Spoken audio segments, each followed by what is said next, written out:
Hello everybody and welcome. In this video I'm going to show you how to disconnect your earbuds HUAWEI FreeBuds Pro 4 from your iPhone.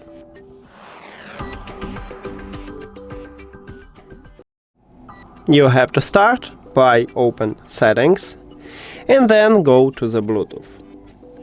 At the device list, click the information icon near to your earbuds.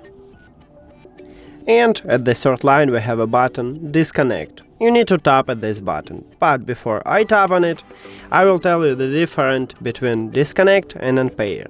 So, when you select to disconnect your earbuds and click at this button, you will stop Bluetooth connection with your earbuds, but leave them at the device list. And if you select to unpair them, you will totally remove your earbuds from your phone. So, if you need this, you need to select Forget this device button. Now let's disconnect them. And as you can see, I just stopped Bluetooth connection with them because there is no connection, and left them at the device list, so I can easily reconnect them by only tap on them, if these headphones do not connected with another device. And that's it. Thank you for watching this video. If you found it helpful, please consider subscribing to channel and leave the like on the video. See you later!